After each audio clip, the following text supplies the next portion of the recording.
A very good morning to one and all. I welcome you back to the week 2 of this GAL course on medical translational research from benchtop to bedside.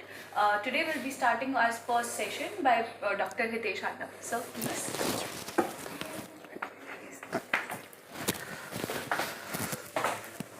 Okay guys, good morning. So I hope you remember last week we discussed some of the issues with medical devices such as clotting of medical devices, protein fouling of medical devices and infection.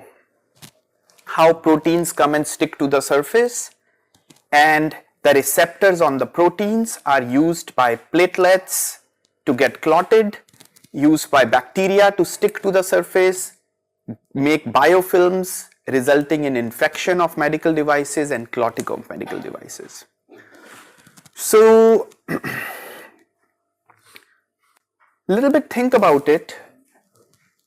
If you want to make a successful medical device, what are some of the factors that will be responsible to have a successful medical device implanted and functioning? What as a scientist, as an engineer, what are some of the things you will have to consider for a truly biocompatible medical device implant? Okay, so take 3-4 minutes to think about it and then we can discuss. So those who are coming a little late, we are discussing what are some of the factors as a biomedical engineer, as a scientist, you have to think to have a successful medical device. There are so many, right? You can think about it, but just try to group them in different categories. There are like 4 or 5 big things and then small things can be under one category. Yeah, let everybody write few factors, but yes, toxicity is one of these, yes. And maybe immune reaction, it can come under a different category, but yes, it can be one thing. What else? See, imagine you have a startup company and you want to get a device in market, a vascular catheter, a urinary catheter. What all do you think you have to think about? Not from commercialization aspect but from science side of things. You have to think about the design of the device. If it's a catheter or a stent, what should be the thickness of the material? What should be the length of the material? What should be the flexibility of the material? Right? The design of the device. Then, do you think material selection is important? We talked about polymers, ceramics, metals earlier. You have to think, does it need to be a load bearing type of metallic implant or is it a polymeric implant? If it's a polymeric implant, we have talked about a lot of these things. Should it be a polyurethane or should it be a silicone rubber material? Right? Then, very important what we talked about, interfacial interactions of the material. How is it going to interact with tissues? Biostability of the material. And of course, toxicity of the material. Like, is infection a big problem with this type of implant? Can it be clotted? Will it be touching tissue? Will it be touching blood? Will it be touching it for few hours or will it be implanted for permanently? Right? And then finally, another important factor is skills of the surgeon. Right? Like when somebody is sick in the family or needs an implant, you want to find out the best surgeon who has the highest success rate. Right? So here are some of the factors: device design, material selection, surgeon skills, toxicology, biostability, interfacial interactions. Now, toxicology, materials metals, they are releasing ions. In the surrounding tissue, what is the impact of that? If they go in the bloodstream, where are they going and what's the impact of that? You have to think about all that, right? If you have polymers, what were the solvents used? What were the additives used? Can they leach out over time? If they leach out, in what quantities do they leach out? Is it a toxic level of leaching, or it's okay, it's very, very minor amount of leaching? In general, if there is leaching of these compounds, materials, monomers or additives, you'll be questioned a lot more by FDA, because okay, in your studies you are showing your leaching is very low, but there will always be a risk that what if for a particular catheter you leach a lot more material at a time. Now, will it be a toxic level of that leaching, right? So all this needs to be very, very properly studied. I'll give you one example. So sometimes when we make, and we will talk about it a little bit tomorrow, I think, sometimes when we make catheters, we use some solvents that can be toxic. So when students are drying the samples and evaporating all the solvents, in hurry, sometimes they don't wait for, let's say they have to dry it in a desiccator with vacuum or whatever for a week. But because they are in a hurry to finish the experiment, let's say, and I'm just making some assumptions here, let's say instead of going for a week, they just dry it for 4 days. And then when they do toxicity study, we have seen materials were found to be very toxic and cells died in vitro toxicity study because that solvent that they should have dried, evaporated for a week, they just did it for 4 days.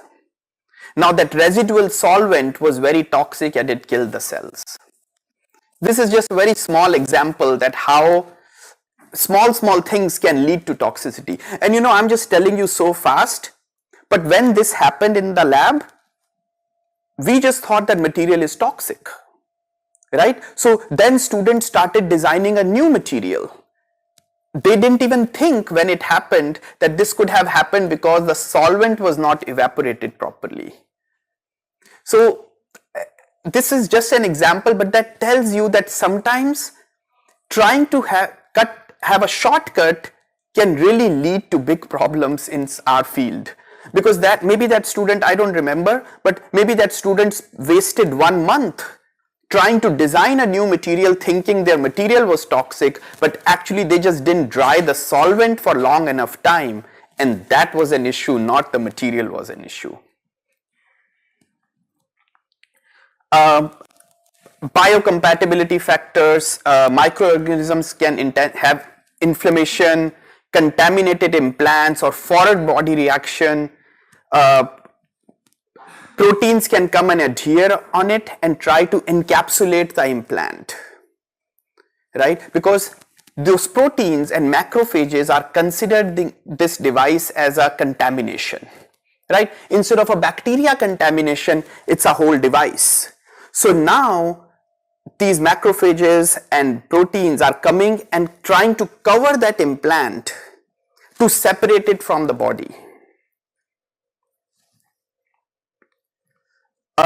Mechanical effects in biocompatibility. If this material, this catheter is going to rub against the tissue or skin, now what will happen? And if it's for a longer time, then what will happen? Will there be irritation or damage to the tissue? You know, for example, for stent type of application, we will talk about stents later today.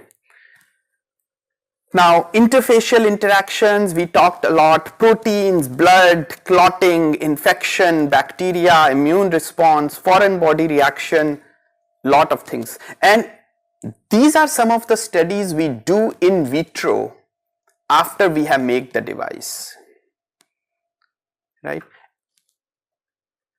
Do you need a hydrophobic surface or hydrophilic surface? Do you, what is the roughness? What is the wear? Electrical properties, do you need or not? So all these are few things as a scientist you will have to consider while you are designing these medical devices. And of course, for surgeon, what is their experience, what's their talent, suturing techniques, sterile techniques, how many surgeries they have done. That experience can be very beneficial for the patient. Biostability, swelling. So some polymers can absorb lot of water or moisture and they can swell. Water uptake can be very high. We have to consider that, right? If you have a catheter, you don't want your catheter to swell so much or absorb so much water. Dissolution, is it dissolving? Is it degrading? Is it cracking? Is it softening? Is anything leaching? If you have a antibiotic loaded in that material, will it leach out very fast? You want it to come out at some rate, but will it start leaching out very in a high amounts? Now, studies are done in vitro, in vivo. I will talk some of the studies we do in vitro and animal models, but of course you have to do a lot of in vitro studies before you jump to in vivo studies, and then you go to human trials. Testing procedures have to be standardized, like ISO and FDA has some procedures. Long-term testing is an issue. So if something is going to be implanted for 5 years or 10 years, how to test those devices, right? I can put it in some animal for 10 years, study is going to be so expensive, and I won't get results for 10 years, and then I will find out should I do it or not, right? Cost variability in humans, somebody had asked earlier that, okay, whatever animal data we are getting, how translatable it is to humans. So that's a huge concern also. So I'm just a little bit talking about, yes, designing a material is a challenge, but your challenge doesn't just stop there. Testing is another challenge. So, a little bit off topic. These questions come up in our discussion in the lab a lot. So, let's say you start with material A, you modify it to material B, and then C, and then finally your material is D, finally modified. When you are testing, which materials do you test? So you started with A, you did something on it, some reaction or intermediate B, then you modified it, you made it intermediate C, and then you made it into final product D. So now when you're doing in vitro studies, what is your good control out of all these materials? So D we have to test, right? But what is your control? You will compare it to what now? C or B or A? To A. Because that is the original starting material from which we have started modifying. Okay. Anybody else? Right? So, I mean, truly speaking, maybe you should do A, B, C, D. But if for some reason it's expensive, it's time consuming, for some reason you cannot do it, you have to compare it to A. I have reviewed some papers where scientists did is they started with A, made B and C, and then finally made D, and they compared D to C. Now, what is the problem with this? I agree with you, it should be compared to A. That's the true first control. But why we cannot do compare D with C or B? Because they are the modified forms. Yes. So, what if you are taking A, with your first step or second step, you are making it much worse? Like, you start with a smooth surface, made it very rough. I'm just randomly taking an example. You took a smooth surface, made it really badly rough material, and then again made it little smooth, but your final smoothness is still worse than A. And now you're saying, hey, my material is so much better. But your original material was maybe much better than D. So you didn't do anything great. You actually made the material worse, right? So designing the studies is very important. You know, students a lot of time want to cut shortcuts so that they have to do minimum experiments, but you know it's going to come and bite you later, because when the paper goes for review, reviewers are going to ask you questions, hey, where is your this control or that control, and then you have to repeat the studies. Testing ISO standards, FDA standards, US pharmacopoeia for drug release type standards. So good thing about these standards are that you can compare results. You know, ISO 10993 for medical device biocompatibility testing. You guys in India can take that method and test, and we in our lab can test, and we can still little bit compare results because the protocol was very similar. If everybody is doing whatever they want, now that's an issue, right? The problem is this can be very time consuming, and if you design a really good method of testing something, it cannot become a standard from tomorrow. There is probably, I don't even know what's the process, but maybe there is a huge process of getting a standard approved by ISO or US pharmacopoeia, that it's well accepted method, so you cannot just get it accepted so fast, right? So a little bit off topic again. Let's take antimicrobial surfaces, right? So many scientists all over the world are trying to develop antimicrobial surfaces. One challenge is everybody is testing it for different periods of time, right? Some people are just doing a 1 hour study to show antimicrobial effect. Some are doing 1 month long study. Some are testing it with E. coli, some are testing it with Staph aureus. Some are doing it in a test tube, some are doing it in a bioreactor.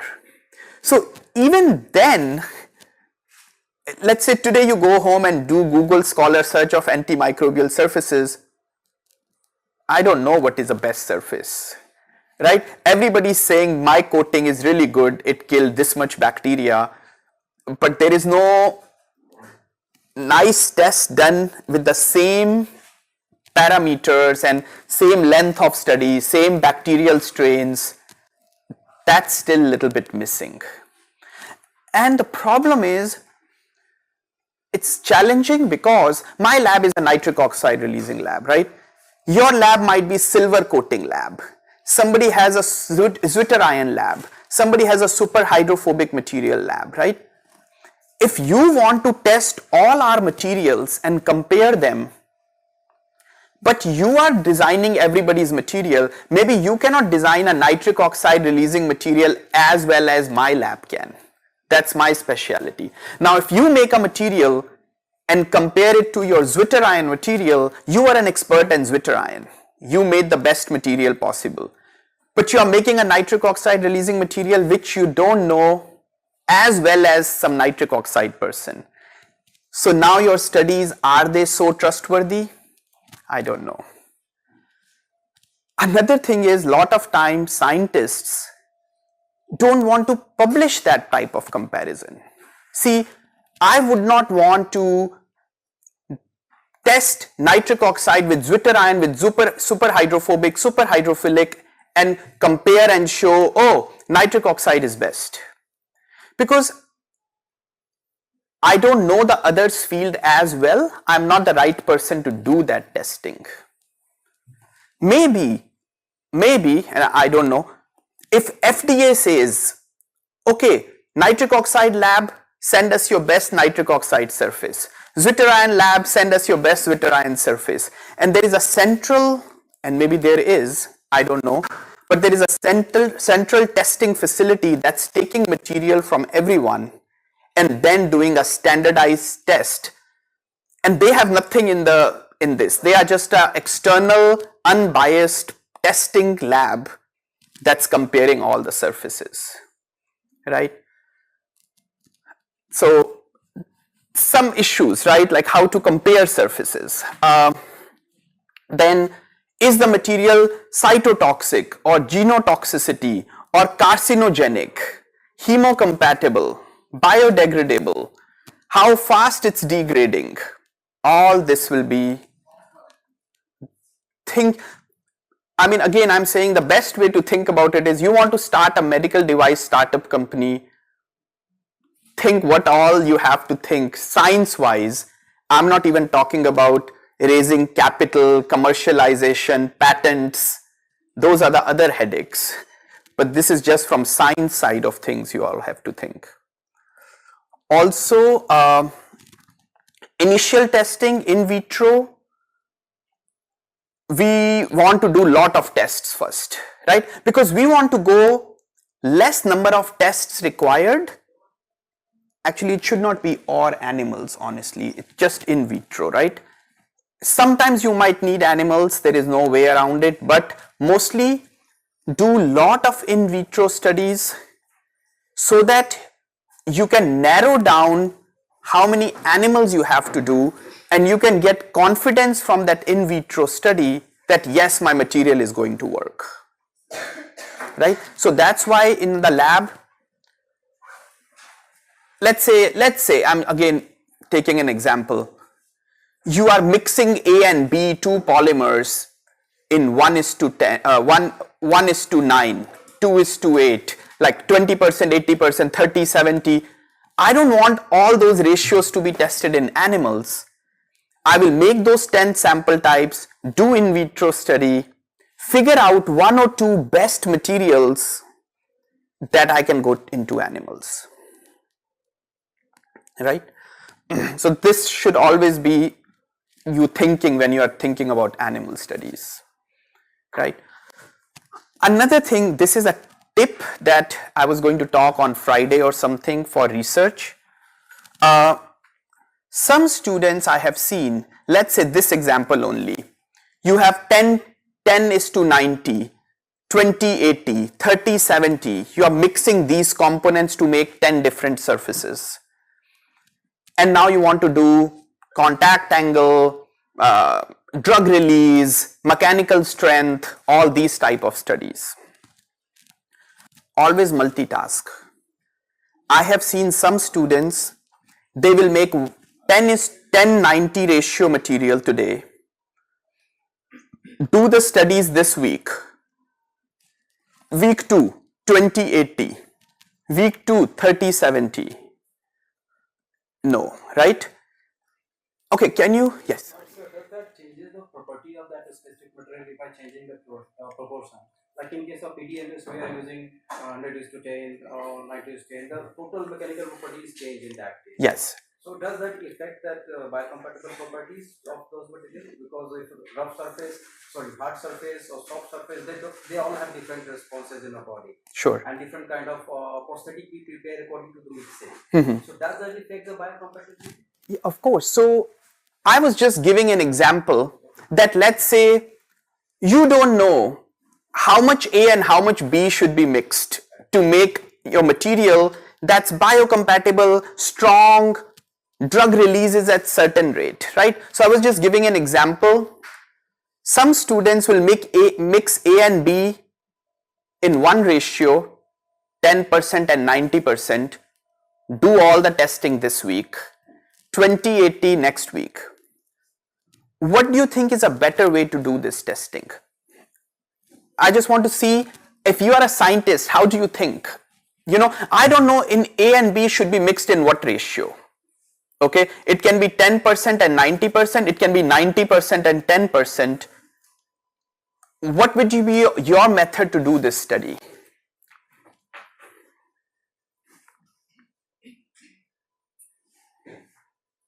What is wrong with this method? That this student is mixing 10% A, 90% B, doing contact angle, mechanical testing, and let's say drug release this week. Next week they will do 20 and 80, Next week they'll do 30 and 70. What's wrong with this method? So this is more how to be more productive. Again, maybe we cannot use this method for every experiment, but I'm just giving this particular example. So the reason is, let's say you have to do tensile testing in polymer engineering block, right? Now you made one sample, you are going to get it tested there, right? You're wasting so much time. Why not make all your materials ready this week? 10, 90 to 90, 10 different samples you fabricated this week. On Monday, you are doing all the contact angles together. Sample 1, 2, 3, 4, 5, 6, 7 and 9, 10. Mechanical properties all together, right? Multiple things can happen from this. For example, and then you have to do drug release and something more test, right?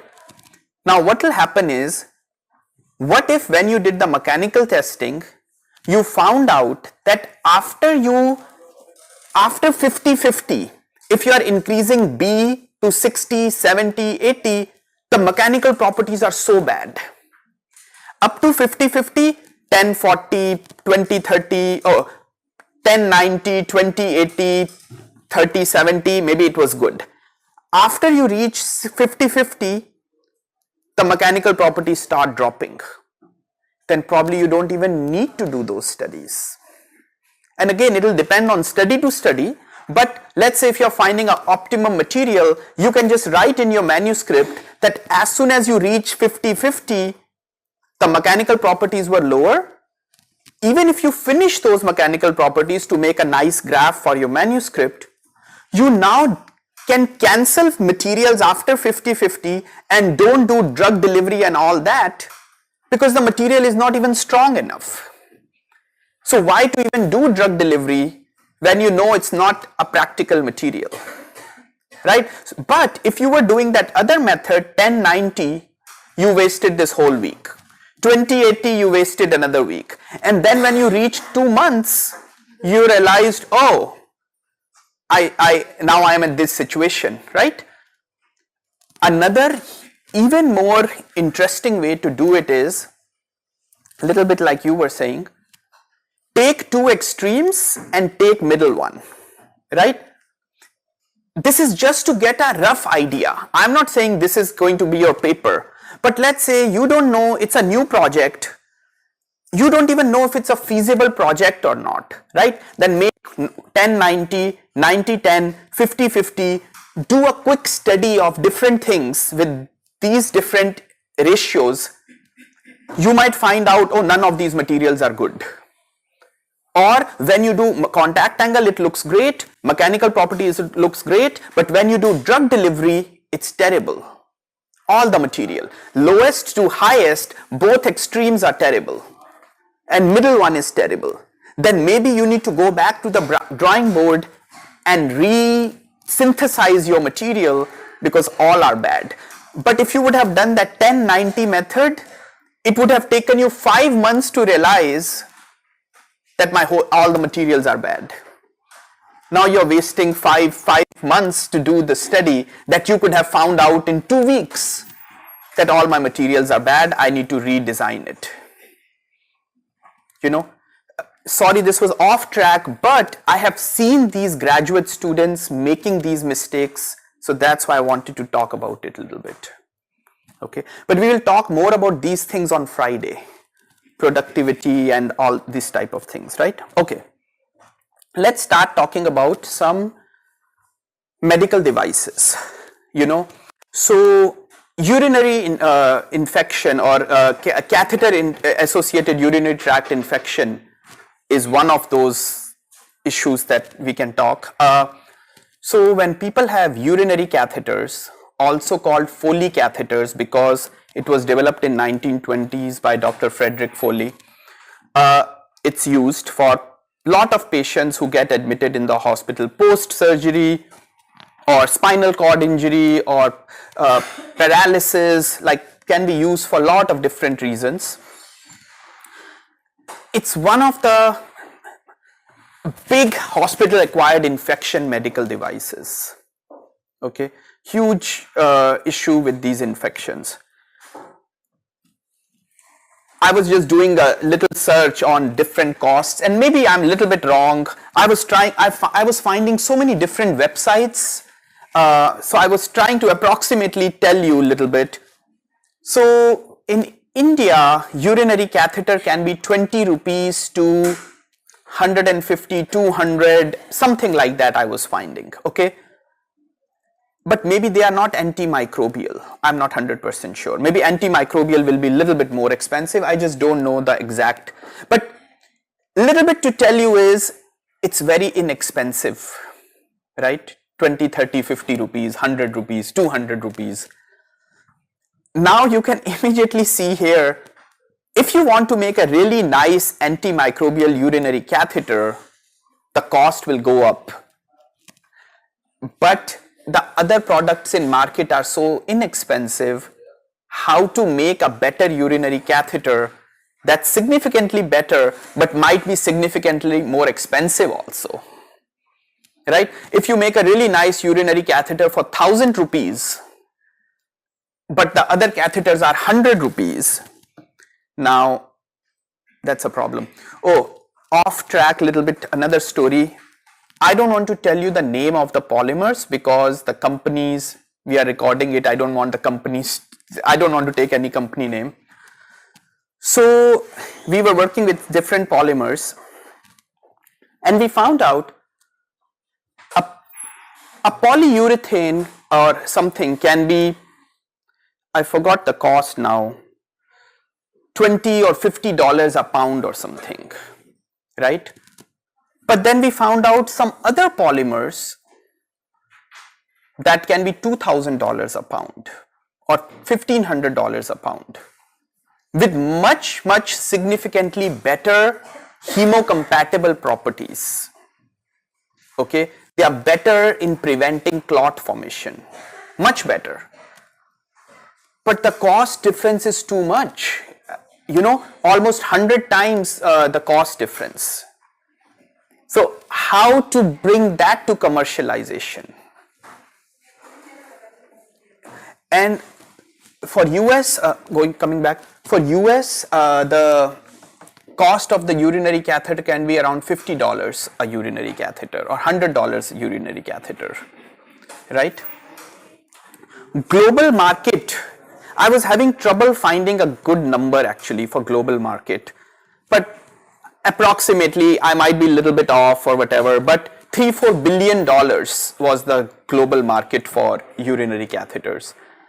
Silicone, latex, PVC are actually more silicone or latex are commonly used Foley catheter materials. Some people have latex allergy, so silicone is a good material. What do you think is some good properties of a Foley catheter or a urinary catheter? So hydrophobicity. Hydrophobicity or hydrophilicity? What's it? Hydrophobicity in terms that it should not get wet with water or get corroded with water in that sense. So yes, people are trying hydrophobic and hydrophilic, both have their benefits, right? But another very good property is like flexibility. It's a tubing, right, going to be used. You want it to be flexible and soft, so it's not irritating the tissue while in use, right? Some companies that are making Foley catheters, Cook Medical, BD, Boston Scientific, Medtronic. Antimicrobial Foley catheter market in 2024 in US was $1.5 billion. Silver, chlorohexidine are the common Foley catheter antimicrobial component in Foley catheters. So this is little bit how the setup for a Foley catheter is. So of course, this part is inserted in your bladder, and this is the place where they inject saline. So there is like a, maybe you can think of, it's two different channels going on. in the catheter, right? So one channel through this hole, urine is coming out in the bag, and then around that channel with this you can fill saline there, and at the end of this there is a balloon. This saline fills the balloon, so the catheter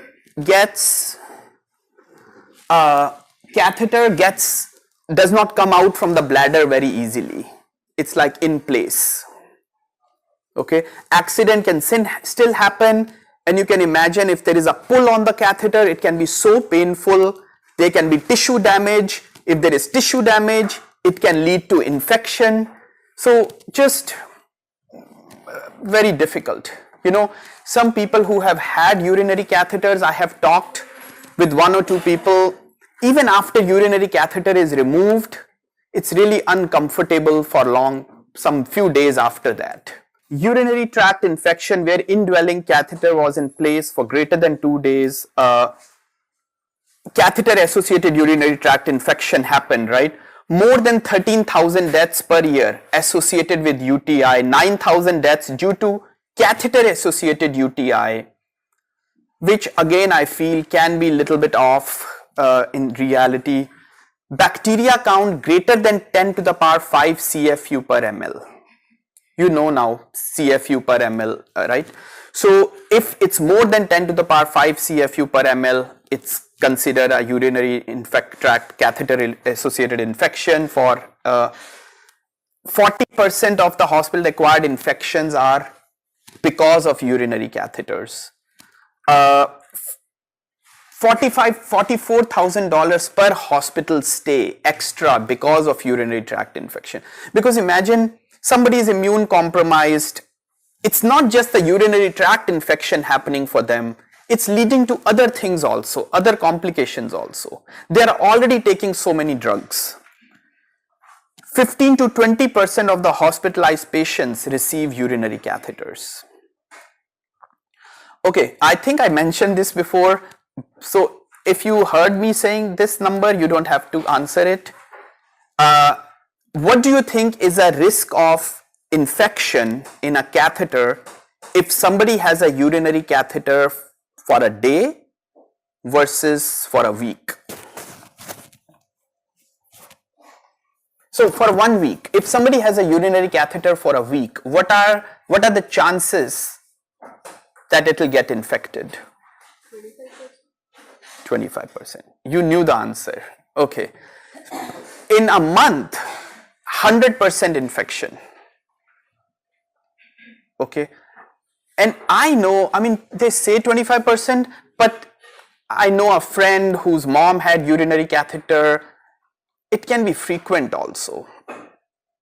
I don't know, but I think it can be frequent. And people who are on who have urinary catheter for very long time, it can be a huge problem. Some common pathogens for urinary tract infection. These are some common pathogens: E. coli, Proteus mirabilis, Pseudomonas.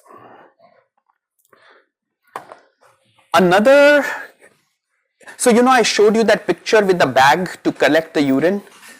So this is something I found some time ago, that when people did not used to have that bag in the end to collect the urine, 4th day 100% infection, because it was not a closed system. With the urinary catheter bag in the end to collect the urine, at least around 4th day it's only 25% or something infection rate, right? And it can take longer time to get infection. So see, I think even if we can prolong the infection from 4 days to 2 weeks, that can be a huge success. But the cost of the catheter is so tricky. $10 catheter, or maybe even less, I don't know, but very, very inexpensive, very little room to add that antimicrobial component to it and make it better. So how to improve the technology? There is a video you can watch on YouTube, or you can even search urinary catheter implantation or something. you don't even have to watch this video. There must be so many videos where they show how it's implanted in a cartoon and they discuss what are some of the challenges. Now we discussed this last time, Friday or Thursday, that how encrustation happens. Which bacteria is responsible for encrustation? Whoever was there on Friday or Thursday whenever we discussed this. Proteus mirabilis, right? So because of alkaline environment, those solutes that are not soluble, they get encrusted on the surface, and when they are encrusted, this tiny hole through which urinary was going into the bag, it gets blocked, and now there is urine retaining in the bladder, leading to more catheter related infections. This is just some encrustation images I found, that how these things can block the catheters. You know, and due to encrustation, I mean, you can read this, biofilm blocked the catheter taken from patients, crystalline material completely covered the hole and balloon of the hydrogel coated latex catheter. So you can imagine all the, and does it say the number of dwelling for 8 weeks? The cross section of silicon catheter had been, okay, so this is after 8 weeks. Okay. Okay, so next we will talk about stents. So, you know, I'm going to talk a little bit on Tuesday or Wednesday, some of the work my lab is doing, but you can imagine for a urinary catheter, how much infection is a problem, right? Clotting is not a problem, it's not coming in contact, but infection is a huge problem. Stent, so angioplasty is a process if somebody's blood vessel is getting clogged, they can use a balloon. You know, if you go on YouTube, there are so many videos available. We cannot play it here, you can watch it. So, and maybe let me just quickly show you in this slide. So, like, let's say blood vessel is occluded. Don't worry about the stent, but you can take a balloon there and inflate the balloon to push that plaque. That's called angioplasty. Okay. Mostly after ballooning, so I'm not an MD, but this is my understanding. Mostly after angioplasty, this ballooning, they put a stent to keep the plaque away and keep the blood vessel open so blood can easily flow through. But there are studies that are also showing that you don't need to put a stent also. But maybe it depends on patient to patient, how bad is that clogged artery, because when you're putting a stent, you're putting a foreign object in the body. Now it has its own consequences. But if you're not putting a stent, now that occlusion can happen again, right? Or stenosis or restenosis of that area can happen again. So I don't know what is bad, and maybe surgeons and they look at the patient, they see the situation, and maybe they have their own experience. Some might think balloon is not enough, some might think ballooning is enough. I know one of my aunts had just angioplasty with the ballooning and they didn't put a stent, and knock on wood, everything is fine. You have to change the lifestyle and everything, but they didn't put a stent. But I also, whatever I could read, it seems mostly stenting is done. Okay, now this stent, that thin one there, this is how the stent looks before you deploy it. But basically what happens, that thin picture there, you put this balloon inside it, and then there is this long wire, guide wire, that goes in the blood vessel. You take it to the spot where you have that plaque, you deploy the balloon, so balloon opens up, and that opens the stent to that bigger diameter, and now the stent is open and it's keeping the blood vessel open, right? And once you open or deploy a stent, it's not very easy. It's not that stent cannot just come back and again become like the thins, which it should not, because then it can just go in your blood vessel, right? So these stents can be drug eluting or they can be bare metal. And lot of times you do need, it should be a strong material, right? Because it's a stent, you have to keep the blood vessel open. Lot of times drug eluting stents are being used now rather than bare metal stents. Sir, Yes. Like Plastic. grafting also comes under angioplasty. What comes? Grafting. We are coming, yes, grafting will be, we will talk about it. So, if a blood vessel is completely damaged, you are removing it and putting a graft, vascular graft, so that you can just bypass that damaged area, right?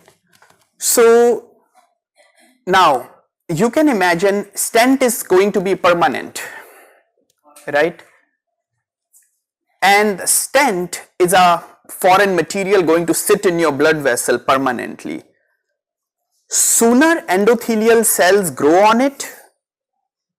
We talked about clotting and how endothelial cells are good. When they get damaged, clot formation starts. Sooner your endothelial cells grow on that foreign surface of that stent, better it is for you.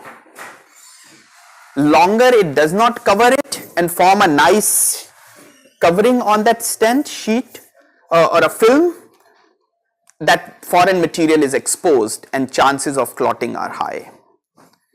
So, but the problem is, lot of times smooth muscle cells start proliferating on that area, and that can cause restenosis. If too many cells are growing and again narrowing that area, we don't want that. Now this is a problem.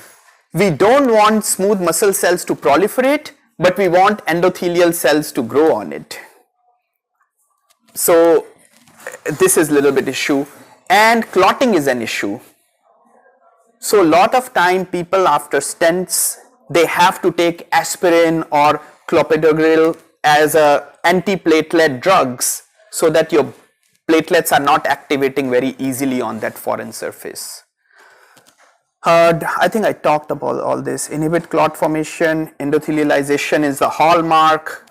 So, Sir, yes. so during this period, like the patient is being administered with these drugs. So what if he gets a normal cut in the body? I know. Does that I mean, clot, so that doesn't? I mean, it might be a little bit risky. Yeah. It may not. Yeah, it might be, right? I also know if somebody is taking these drugs and now they need a surgery,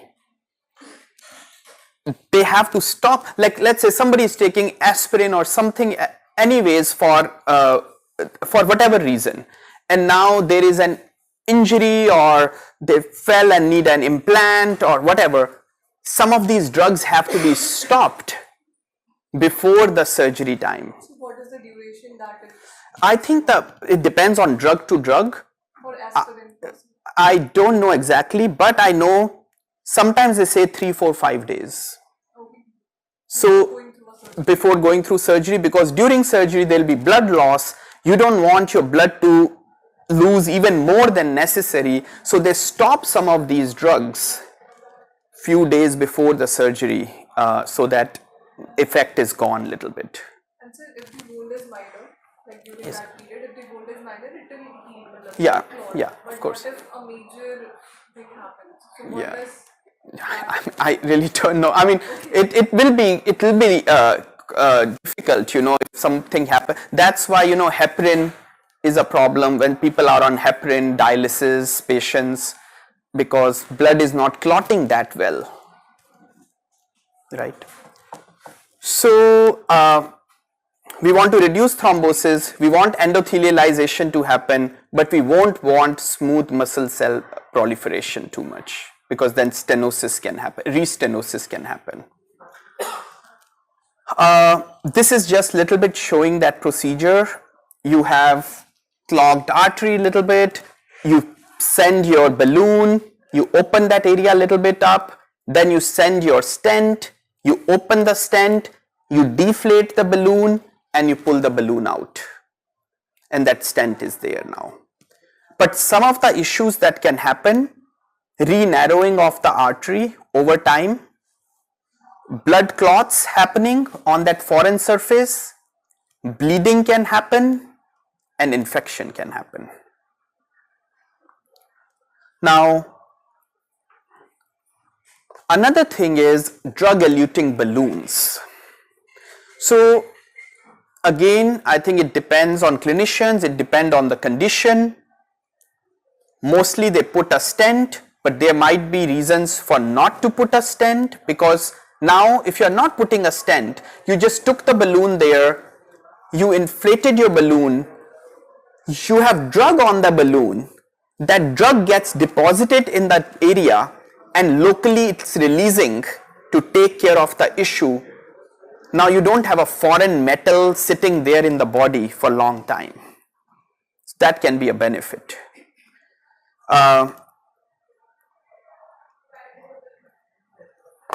Stents can be bare metal like we talked. Cobalt chromium is a good material for a stent, I think. Stainless steel, heparin coated stents. Heparin prevents. What does heparin do? How? That coagulation cascade we talked about. So what does heparin do? It is an anticoagulant, but where does it work? How does it work? So it binds to antithrombin, then that prevents thrombin formation, and that's how it works, right? So there can be heparin coated stents, because now you are taking care of that clotting issue a little bit in that area. There can be drug eluting stents like sirolimus, which is an anti-proliferative drug. There can be biodegradable stents also. Magnesium alloy is a good example for a biodegradable stents. Now I looked for a little bit and it seemed like market is 2 million stents per year in US and 500,000 in India approximately. Cost is 2 to 3,000 I found out, but I didn't look if it's sirolimus versus heparin versus biodegradable, what are the cost differences, but to just give you a little idea, that's the cost range in US and 20 to 40,000 rupees in India. Now, bioabsorbable stents are also becoming a little bit, it seems like the market is going a little bit up. I found this graph, it's around $0.5 billion and it's going up. But for a drug eluting stent, I found out the market is around $8 billion. So you can imagine, still drug eluting stent is a more desirable way they are working right now. Abbott, Reva Medical, Terumo, Medtronic, Thermodix, Boston Scientific, Bard are some of the companies. Magnesium alloys, PLGA, and approximately I found that 3 to 9 months is a good time when stent is doing the job, and after that if it slowly degrades, it's okay probably. This is for bioabsorbable. Some other stent companies are Concept Medical, LV Medica, Biosensor International, and this is a link that I found that talks about what different drugs they are eluting. Paclitaxel, sirolimus, cobalt, chromium and nitinol were the materials for the stent that they are using.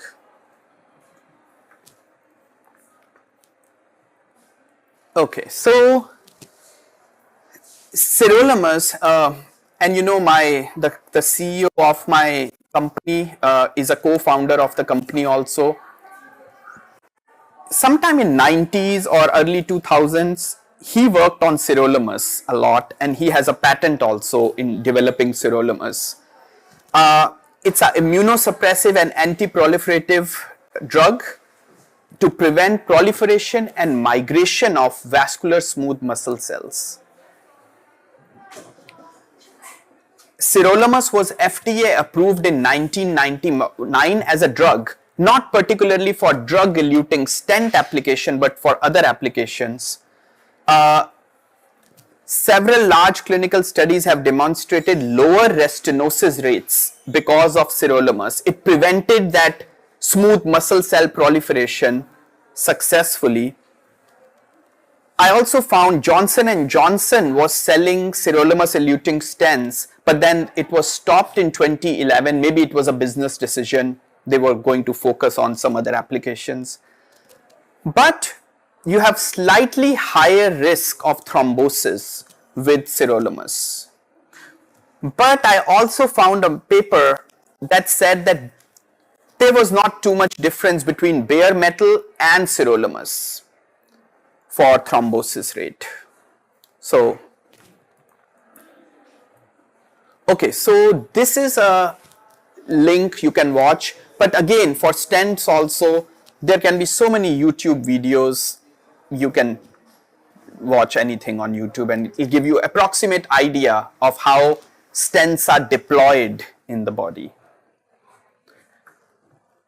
Okay, next is, so now for stents, infection is an issue and clotting is also an issue, right?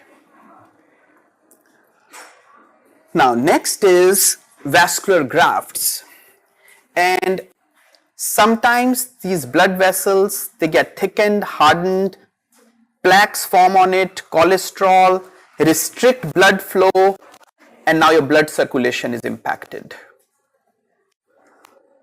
So removing blocked portion of the artery and replacing it by a vascular graft, so you are forming like a alternate path. That's one reason to use vascular grafts. Other reason is hemodialysis treatment. Okay. What do you think? What are some of the issues with vascular grafts might be? Okay, what does graft, like what can happen? So again, clotting and infection, right? It's going to be in blood all the time. Clotting can happen, infection can happen, distal embolism can also happen. Things can grow on it, little clots, and go somewhere. Also, graft material, do you think the graft material should be super smooth or more porous and little bit rough type of material? More porous and little bit rough, Why? so that endothelialization can happen. Great. See, it's not like catheter that just wants to sit there and then we will remove it. It's going to be like you have made an alternate blood passage, or for dialysis, it's just there. So you want endothelial cells to grow on it and cover it just like stents little bit, so that your blood is not seeing a foreign object too much. In 1906, first case of veins used to replace human arteries. Graft from young dying person used for in 1940s, but now it's a lot of rejection. You're using somebody's blood vessels in somebody else. From cows, arteries from cows were being used in 1960s. Again, you know, it's easy for us to discuss and say, oh, this is the material, but all these failures have happened that has helped us to learn what's working and what's not working. In World War I, paraffin-coated silver tubes were used. Paraffin-coated aluminum, polyethylene, steel mesh has also been used. Now, what do you think are some properties if you are designing a graft material? What do you think are some good properties that material should have? What do you think some properties are? More compatible. What else? Porous and rough surface for the Endothelialization, it should promote. What else? Okay, this is a tricky word, biostable. You have to elaborate. In exam, if anybody just writes biostable, okay, I'll deduct points. You have to tell me what do you mean by biostable. Non-toxic. Huh? It should be strong because blood is flowing through it. What's how much blood do we have in our body approximately? Adult person? 5 liters, right? And blood is flowing at what rate in our body? Approximately. So approximately 5 liters per minute. So yes, it should be strong because it has to withstand that flow of blood through the. What else? Biostable we mean it should not degrade or degenerate or something. It should stay there since its role is to fill that injured part or whatever we have. Okay. It should be like non-rejective. It should not trigger an immune response. Okay. Anything else? Okay. So do we want smooth cells? Huh? Yes. Do we want smooth cell proliferation? We don't want. We want endothelial cells. So it should promote endothelial cells but prevent the proliferation of smooth muscle cells. What were you saying? I think that it should be non-toxic to the patient. Sure. So only two little things left that maybe you are not thinking. One is it should be very thin material, right? Because it's like replacing a part of your blood vessel, right? Thin. And a very, very important one is suturability, because you have to suture this material. So when you're suturing it, it should not just damage it and now there are holes or something. You can easily suture it so that it can be replaced. You can replace that damaged blood vessel, right? So here are some, like we discussed: thickness, resist thrombosis, suturability, endothelial cells, and prevent smooth muscle cell proliferation. Porosity, so that this lining can form. Some common materials for these vascular grafts: EPTFE. Gore Medical is one of the leaders in this vascular graft market with EPTFE grafts. Dacron is also used. Graft failure. So what my understanding is, large diameter grafts are usually not that big of a problem for clotting, but the smaller diameter grafts are more, chances of clotting is more. Suture material can fail, holes and slits, because graft is like it's not like a polymer, it's not like a polymer, a plastic, it's not like a plastic, it's not like a metal, it's like a very strong, I won't say cloth, but that type of very rigid type of material. So you can imagine if there is a scratch on it or slit on it, that's a problem.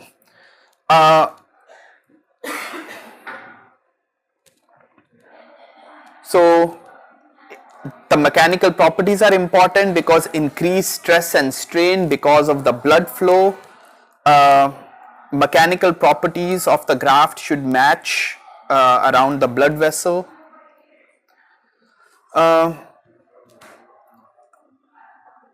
Smooth muscle cell, I'm just reading if we have not talked about some of smooth muscle cell proliferate 1 to 2 days after injury. Cells continue to activate, proliferate, deposit, so your graft can get compromised.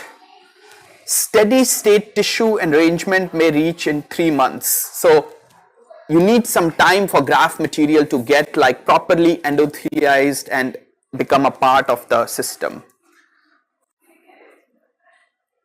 If all this layering does not happen, it can lead to neoentima or something like Again, you know the first slide that the problem was, this can start happening again, this clogging of the. So you can see a little bit parallel between stents and grafts.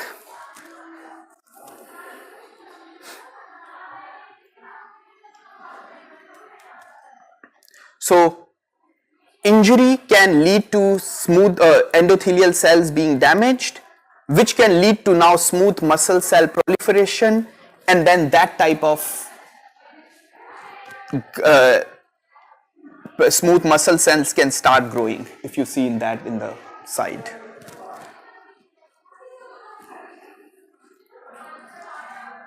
Now, for small diameter grafts like 4 millimeter, this pseudointima or thrombus can start forming.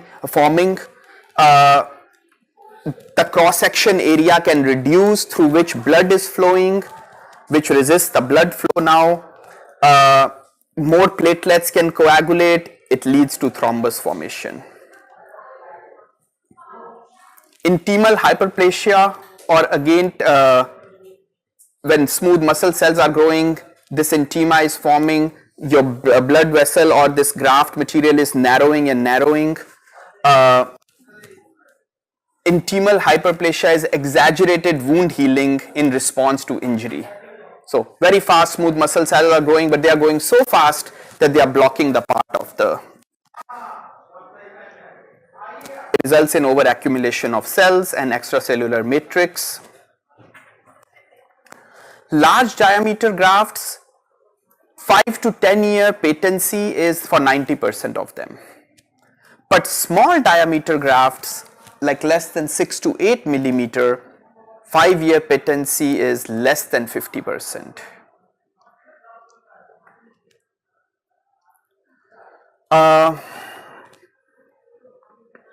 So when intimal hyperplasia is happening, this wound healing, exaggerated wound healing, that's narrowing it. Number of factors are playing into it, biochemical and mechanical consequences of injury and wound healing.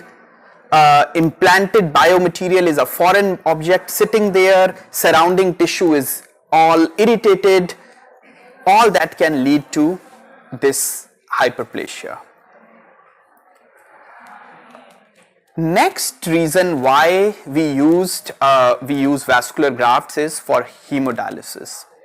So you know, when somebody's kidneys are not functioning properly, they need to go for a dialysis. And it's done 3 times a week, almost 4 hours every time. It costs around $90,000 per patient per year. You're filtering toxins from the body because kidneys are not working. So you're cleaning the blood when you're going for dialysis. It's extracorporeal, how we talked about it in the start. Blood is coming out of the body, getting cleaned, going back in the body. Heparin is given because blood is seeing foreign surface. We don't want clotting to happen. 650,000 patients per year in US. Indian dialysis market was valued at 560 million in 2023 and is expected to reach 870 million by 2030. So lot of issues, right? So what happens for dialysis? There is AV fistula or AV graft. Now there are some good videos on YouTube. Basically what's happening is when somebody is going for dialysis, lot of their blood is being drawn out of the body and going back in. But that volume of blood needs to be a lot because you're cleaning the blood. So what they do is, AV fistula is they fuse artery and vein together, and since so much blood is going through that vein now, it makes it very strong and it increases the size of the blood vessel. You know, I'll find that YouTube video. There is this YouTube video, this person has AV fistula and they show their AV fistula here in the muscle, it can come here, I think, here, and you can see from outside, like from the, you cannot see anything internal. The surgery was done, they fused artery and vein together, and now there is like a big vessel that you can see from outside. Just so that when they go for dialysis, they can put the needles in that area, so a lot of blood can come out. It's stronger and a bigger vessel now formed. But sometimes it's not possible, it fails to form, it takes time to form also. I don't exactly remember how much time, but maybe I think maybe few weeks or a month or two to form this AV fistula. And sometimes you don't have time and you want to do it faster, so then they can do AV graft. So the benefits of AV fistula is you're not putting any foreign object in the bloodstream, right? So now chances of rejection and infection and clotting are much less because there is no foreign object in there. Best chance of lasting longer, easy to maintain, 6 weeks, yeah. So it takes almost 6 weeks to mature this AV fistula. But sometimes it's not possible, it's not working well, it's not fusing and increasing the size and making it stronger, maturing, then AV graft can be used. Now AV graft is, you are again using a blood vessel, artery and vein and connecting it with a foreign object or foreign tubing, that's a vascular graft, so that it can act as a AV fistula. But you have a foreign object sitting there now. Okay, it can mature much faster, and but now you have a foreign object in the blood, and now it can get clotting, it can get infection, and you have to worry about those type of things. Okay. After implantation of vascular grafts, fibrous tissue forms around it because body is trying to keep it separated. Inner surface becomes covered with pseudointima consisting of fibrin and fibroblast, and now endothelial cells rarely repopulate this surface.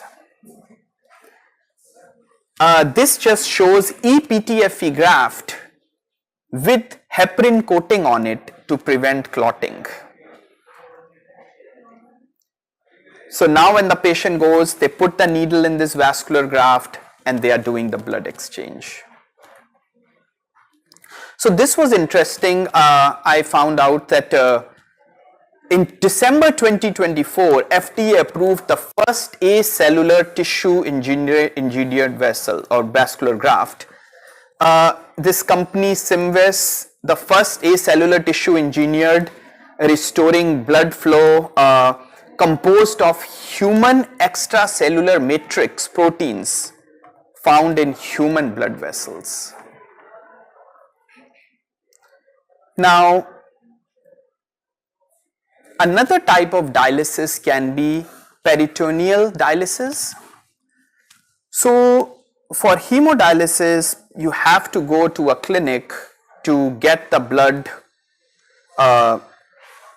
coming out of the body and then going back in, getting the dialysis done, and it can be, your quality of life can be very poor, right? You cannot travel, you have to go. And what I have seen is, I have heard people who are on dialysis, few hours after or a day after, they are like totally drained of energy. Like I think it's very painful procedure, dialysis, and it's a problem. The disease is a huge issue. And then every other day you have to go for dialysis approximately. So you get the dialysis done, you are really drained of energy, you have little bit time when you feel better, and then you have to go back for dialysis. So sometimes they can also do, and again I think that depending on the situation, how bad the kidney disease is, patient's needs, maybe all that helps clinicians to decide if it should be peritoneal dialysis or hemodialysis. But it seems hemodialysis is a more popular method to do it. In peritoneal dialysis, the lining of the stomach abdomen, they put a catheter with the surgery, they put a catheter there, and now they send this dialysate solution in there, and now in the stomach that solution is cleaning the blood rather than, or removing the impurities rather than a whole dialysis procedure. And then they drain that dialysate solution, and now the patient is getting dialysis done at home. They can do it themselves also. They don't have to go to a clinic to get it done. But the chances of infection are much higher because you are doing all this at home by yourself rather than a trained professional doing it. Hernia issues can happen because now you have a lot of muscle strain in your abdomen, and since you're doing it by yourself, you might not be doing it adequately. So those are some of the concerns with peritoneal dialysis. And imagine you have this catheter sitting out at home, you're cleaning the area yourself. While doing it, the infection chances are so much higher. Now, some advantages. Hemodialysis performed by trained professionals, shortened treatment duration, fewer days per week, opportunities for support and networking with other patients.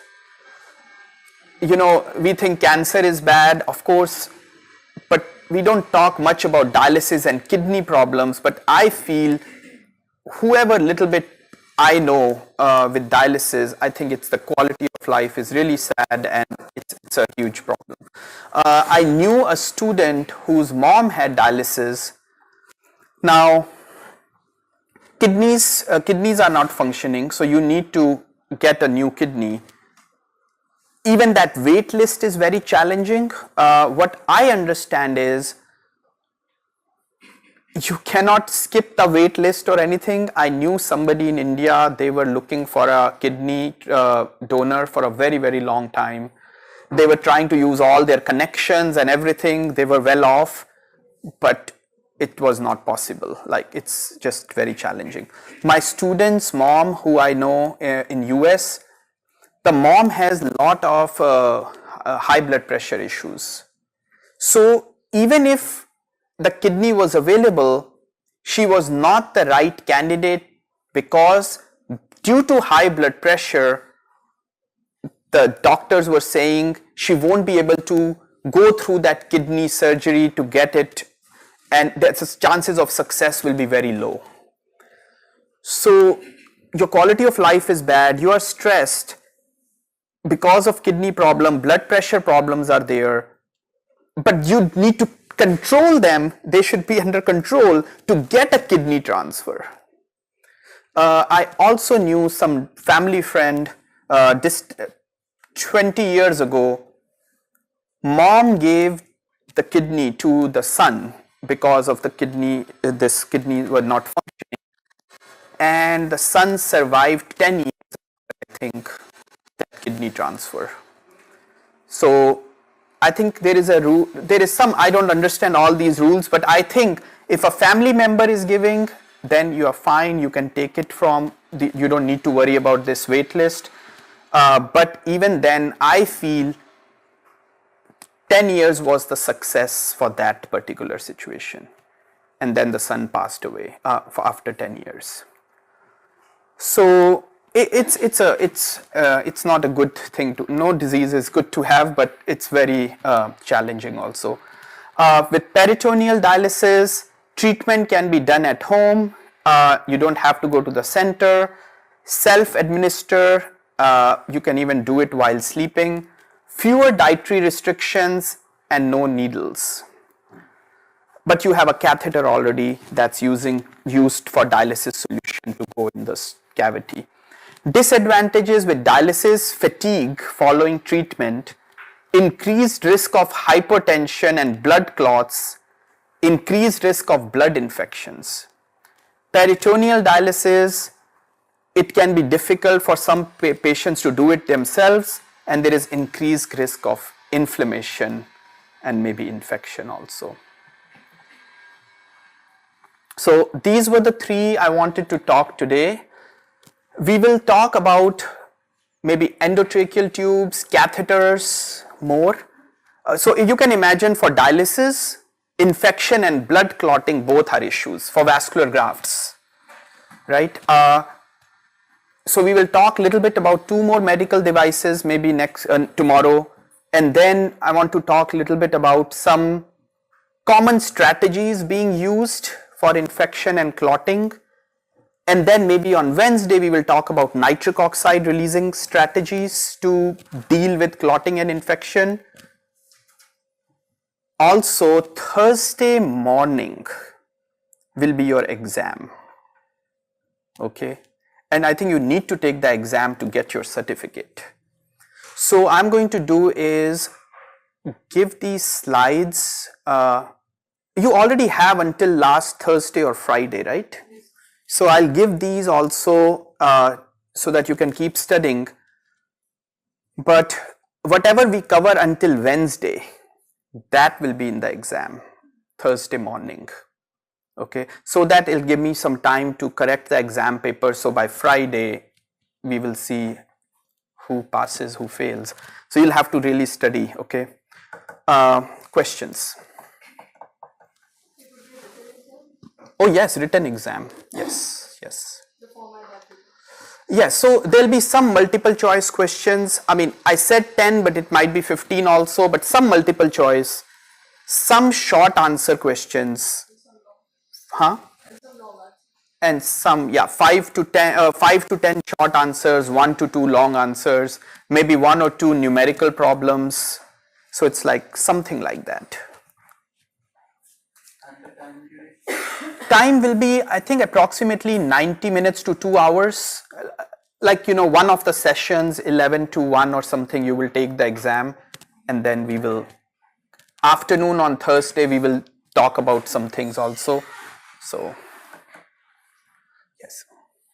Is there any passing criteria like what is it? Passing. I have not. You're So the saying that the percentage of people who will pass only those will get the certificate. I mean, whatever the rule is, I'll have to talk with Professor Hasija, but whatever the rule is of Gyan, that's what we'll have to do. I have not decided passing criteria. The reason is, I don't know. See, if I say passing is 90% and nobody gets 90%. So I have to little bit, so I believe in curving. So depending on how everybody is doing. So no, but what I think is, let's say most people are getting 70 to 90 out of 100. One person is getting 20. Now that's a fail, right? But my goal is not to fail you, but my goal is that at least you study the material, right? I would like you guys to pass, right? But if you don't study and come and then you are getting 30 and the average is 70, then clearly you are failing, right? So,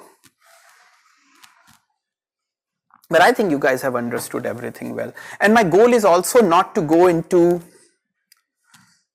I want questions to be more that you can retain. You know, like if the exam question is Roman effect and you don't know Roman effect, then that's not good, because we talked about it multiple times. So my questions are more going to be like that, not that in 1920 what vascular graft was used. Okay, even I don't remember. Okay, so not those type of questions. Something you can retain and you should retain from the class. Some take home lessons. If you are designing a catheter material, what should be the things you should be thinking about, right? Those type of questions. What is a biofilm? You should know that, right? So those type of questions. Okay, questions. So maybe peritoneal dialysis. So like, can we go back to that slide? Oh, sure. So what is the solution that they're injecting inside? So I think for dialysis solution, I don't honestly know what the solution is, because I work more on how to prevent infection and clotting, right? I'm not a dialysis person, but I think that solution helps in absorbing the impurities in the blood, like excess sodium or potassium, right? So you're grabbing those impurities and cleaning it, and now you just take that dialysis solution out of the body so that all those impurities are in that solution. So it's, Also, in what part exactly it's being injected? I think it's abdomen. Abdomen. Yeah. So how do they make sure that, like in normally the kidney, the nutrient reabsorption is happening. They're also filtering and we also reabsorbing. So how do we make sure it happens? So honestly, I really don't know, but I think the catheter that goes here in that cavity, let's see, internal organ peritoneal catheter. So maybe this area, that's where they can absorb. Do you know you? That's actually completely peritoneal area, peritoneal whatever we have, that is covering the common part near stomach and all part. So impurities from those areas is collected to this bladder actually. This area. And see, I think this is not as efficient as hemodialysis. Yes, right. So you cannot go, I think so. Again, I'm not a doctor. You cannot go 2-3 days without doing it. You have to do it more frequently, because you are not doing such high level of purity that's happening in dialysis. Right? Is okay. So yeah. And so, like in that next slide, that advantages and disadvantages, it can also be done while sleeping. Like really? I think so. I mean, I found somewhere. So I don't know. Maybe it can be probably. And I don't know how much time it takes actually, peritoneal. See, I know hemodialysis can take 4 hours. I don't know peritoneal dialysis. Can somebody Google how much time peritoneal dialysis take actually? Because also while sleeping, the exact angles and forces are working very differently. So how do we push that out? Yeah, I don't know honestly. I mean, my Hanji. Gravitational discharge kind of Yeah, putting the posture in a way so that yeah. So sleeping is like all like that. Yeah, but you know, in that cavity, the solution is just sitting there, right? Yeah. And your transfer is happening through the membrane. So if you're standing or laying down, maybe it doesn't matter. Sir, 30 to 40 minutes per exchange. Okay. So I don't know if you need to sleep in that particular 30 to 40 minutes, but I found it, so you know. So, but we also see, the thing is, when somebody has these type of issues, we don't know how tired those patients are, right? So even we think 30 to 40 minutes is nothing, but if the patient is so tired and It needs to be done 3 to 5 times a day.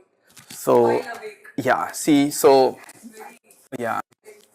See, because dialysis, you are doing it 4 hours, but doing it through the blood, so it's very efficient, and you're doing it at a much better rate of cleaning. This one, yeah. There are 2 kinds of dialysis. The sleeping one is automated peritoneal dialysis. That takes 8 to 12 hours. Oh, And okay. in that we have a machine called a cycler that delivers and brings the Okay. So then, this helps answer your question. I mean, if you are doing it through that, you can just set it on overnight and you are getting it done. And if you do it yourself, you are doing almost 4 hours every day and cleaning it, but not so efficiently, so you have to almost do every day maybe. But maybe the quality of life can be little better. You can travel, you don't have to go to a clinic every other day. So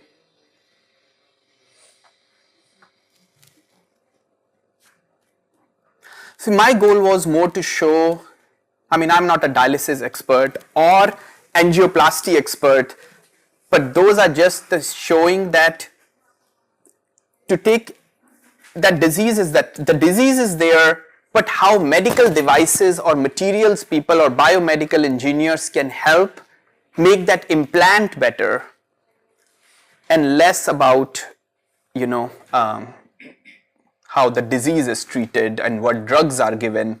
That's not my expertise mostly. So So I have a question. So you have talked about eluting stents. So do they, like sirolimus eluting stent, so do they possess half-life also? yeah, I mean there is limited amount of drug, right? So you are releasing it over time. So I think what you want to design is initially first maybe 1 to 2 months when smooth muscle cells want to proliferate, you want to reduce that proliferation. Later on, Once the endothelial cells line that stent, then you're okay, right? But initially you don't want that immediately smooth muscle cells start coming and now clog the part of the stent with them just multiplying in that area. So do you tell more about that hyperplasia or something? Yes, so it's basically, you can think this neoantima and hyperplasia clogging of these whatever vessels we have. Stenosis, yes. Can I ask something from your words? Yeah. Sometimes it happens like calcium deposit happen on these kind of graphs, like on the corner of like dacron and now there's more of calcium get deposited and become harder. So how to avoid that when you're talking about NOx like secretion? So does that affect these kind of properties, or that depending on the material it has? If calcium deposits are happening, Because of that many heart valve failures are there because of the this kind of mineralization. So that happens in this kind of catheters also. so I don't think so. Calcium deposits in catheters are an issue. Mostly clotting or infections are issue. Yeah, not the calcium deposits in the catheters.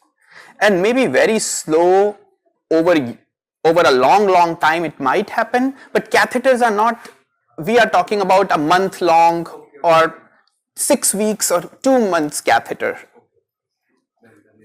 Yeah.